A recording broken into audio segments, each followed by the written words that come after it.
And they said, you know what? A lot of people live life so arrogantly that we control time and that we could decide when we want to do something, when we're ready to do it. I have to go back to school to get this degree and I have to do this and I have to do that. Will it be perfect? Absolutely not. But you got to do it anyway.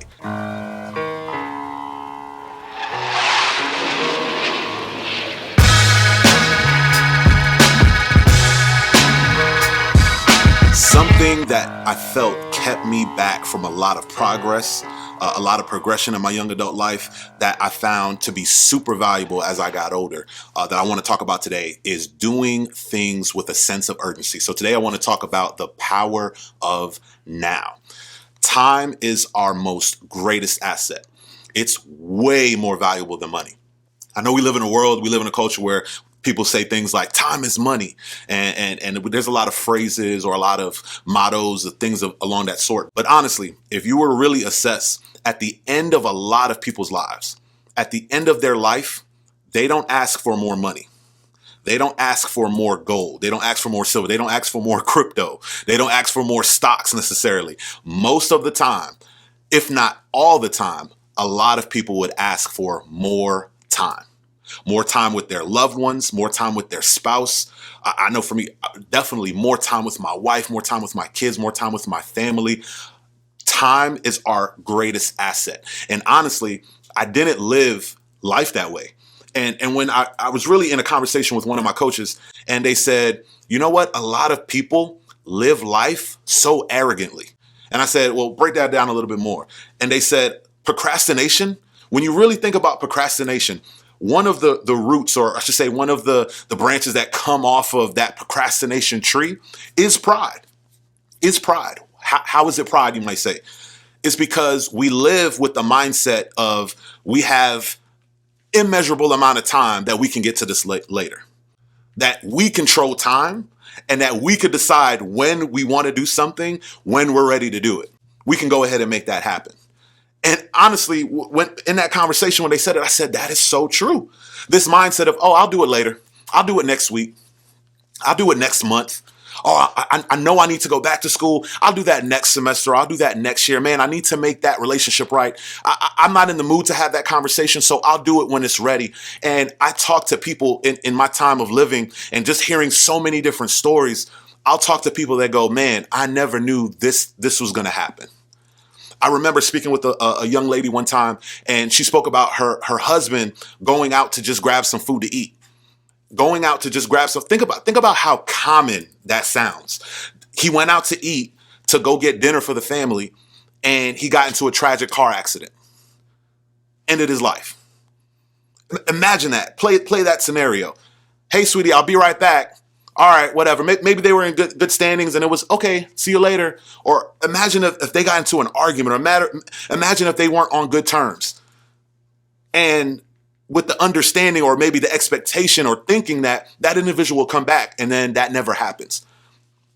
A lot of us, we live life so prideful and so arrogantly, and we don't necessarily live with the sense of urgency. And so, for example, in that conversation that I had with my coach, and I was kind of sharing him the vision and the desire and the passion that I have for Compel. And I said, man, this is going to help so many people. This mindset of living a compelling life is going to help so many people. And he said, okay, well, what are you waiting on? What are you waiting on? Start. And I said, oh man, I got to get things in order. I got to get things right. I got to lose X amount of more pounds. I have to get my communication right. I have to get my talking right. I'm not a better communicator yet. I have to go back to school to get this degree, and I have to do this and I have to do that. And he said, it's not such a burden to you yet because you're not moving with a sense of urgency. Think about the thousands, think about the millions of people that could potentially have their lives changed through your message. And if that becomes such a heavy burden, you'll want to start right now. And that completely changed my life. And I just think about time, this concept of time. Time is going to move past whether we realize it or not. I don't know if you thought about that. Time is going to happen whether it's going to move, it's going to go past us, whether we realize it or not. So let's take a look at this real quick. A lot of us aren't really leveraging time effectively. So for example, let's say this is today.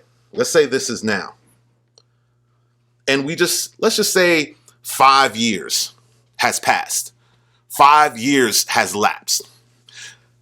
Think about all the experiences, all the failures. Yeah, we don't want to think about the failures, but let's talk about it. Let's talk about the failures. Let's talk about the things that necessarily won't go well, but let's talk about the successes as well. Let's talk about the potential successes, the potential relationships and friendships, the networks that our network that has grown over the 5-year period.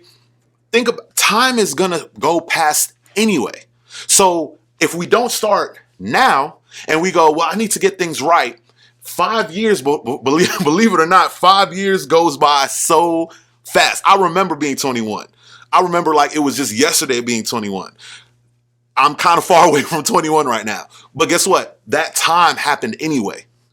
That time passed whether I wanted to hold off or not. Whether I wanted to kind of keep 10 years locked away, that time is going to pass. So what am I saying? A lot of us aren't using time to our benefit. Imagine if you would have started that idea or moved forward with that idea, started that dream, started that business, maybe going back to school. What if you would have started 5 years ago? For a lot of us, going back to school, we possibly would have been done already. School would have possibly been completed. Maybe you would have met your spouse. If you're single, maybe you would have met your spouse at school. Maybe you were able to start a family, have a child. You know, now you look past 5 years and you can go, wow, my life could look completely different if I would have just started back then. Think about your business. Your first year or two, you probably would have just got things off the ground. You may or may not have a lot of momentum, but year 5, I'm pretty sure you would have had maybe a groundbreaking year within one of those years. You might have had a lot of failures. You might have had a lot of lessons learned, but at the same time, you probably would have had a few successes as well. So I'm all about examples. I'm all about real life scenarios. I was first introduced, when I say first introduced, meaning I went to an actual seminar. I went to a seminar around real estate. I was really first introduced to this concept, to this mindset and this world of real estate back around when I was 27, 28 years old. Roughly around 27, 28 years old. So at the time of recording this, I'm 38. So that's 10 years ago. 10 years ago. 10 years ago, I was first introduced to real estate, attended a conference, attended a seminar, and my mind was blown. I'm like, oh, okay, wow. When I looked at what really produced wealth for a lot of people in this country was real estate. And through different circumstances, once again, I was coming out of college. We had just moved, my wife and I just moved back to Orlando. Due to certain circumstances, I at the time, I just wasn't in a position to necessarily start. I didn't necessarily move when I wanted to move. Year 1 went by. Year 2 went by. Year 3 went by. Fast forward, I really didn't get into real estate and purchase my first rental property till about maybe 2-3 years ago. So let's say 7 years have passed by from me first being introduced to real estate. Now, I want to throw in a couple of real estate terms for the sake of this illustration. Imagine if I would have got my first rental property back when I was first introduced. Let's say 27, 28. Let's just say, to keep it simple, let's just say at 30. 2-3 years later, I was first introduced to this piece of information. I was introduced and given this knowledge. At the time, like I said, okay, I just moved. I wasn't necessarily in the maybe mental headspace, but at the same time, I wasn't in the physical space. I didn't have the resources. I didn't have the information that I needed. But let's say I really put into work. Let's say I really put in the work and I said, you know what? I'm not going to wait 7-8 years to get my first rental property. I want to do it now. So I found all the information I could find. I worked as hard as I could, and I was able to purchase my first rental property. Let's say I did that at 30. At 30. Between 30 and where I am now, so let's just say about 7-8 years have passed. In real estate, there's a term called equity. There's a term called equity. Imagine if I purchased that property. Let's just say for the sake of an example, the numbers, let's say I purchased that property for $100,000. Over a 7-year period, I would have acquired some equity. Once again, for the sake of this example, let's just say I would have acquired maybe $50,000. For those who know real estate, that's not far-fetched. For attaining or acquiring a property at $100,000 over a 7-year period, getting $50,000, depending on where you're located, what city or what state you're located or what country you're located, acquiring $50,000 in equity is not far-fetched. I could have acquired $50,000 now to my net worth, equity on to the property, on the value of it. What am I getting at? This is not a real estate seminar. As it relates to time, for a lot of people, they're not necessarily getting life equity. They're not getting experience equity. And what I like to call life equity, what I like to call experience equity, we could just call it wisdom. we could just call it wisdom, to be honest. For a lot of us, we don't have the wisdom that we want. If you talk to people that we deem successful in our world, why do we think they're so wise? When we talk to business owners, when we talk to successful business owners, when we talk to, if we think of the Jeff Bezos and the Elon Musk and all those different individuals, they started 4, 5, 6, 7, 10, 15 businesses before the one that took them off and send them off to the moon, so to speak. They had a lot of failures. They had a lot of life equity, a lot of experience equity going on in their lives, and they were able to acquire wisdom. They were able to get the right knowledge and the right information to help set them up for the next venture. So what am I getting at? This whole concept of now could literally revolutionize and change your life. You don't know what 3, 5, 7 years will look like if you started now. Will it be perfect? Absolutely not. But you got to do it anyway. Do it anyway. DOA. That's a phrase that a lot of people I know, a lot of people in my circle, a lot of people on our team, they'll hear me say it time and time again. Hey, I'm thinking about doing this. DOA. You're like, what? DOA. Do it anyway. It's going to look ugly. You may not feel like you're ready, but I guarantee you, if you start now and you look back, you won't be filled with regret. So many people are filled with regret, not because they started and it didn't necessarily produce the results that they want, but there's more people in regret. It's because they never started at all. They never started at all. And what I ultimately want to get at is, for a lot of us, we've been sitting on the fence for quite some time. We've been sitting on the fence for quite some time. A lot of people listen to this content and I'll get stuff like, man, I've been really thinking about going to school and this helped me a lot.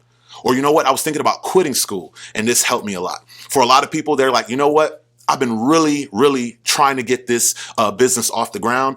And I was pushed, I was urged, I was compelled to start. For other individuals, they were like, look, I was just at a point in my life where I just needed a reset.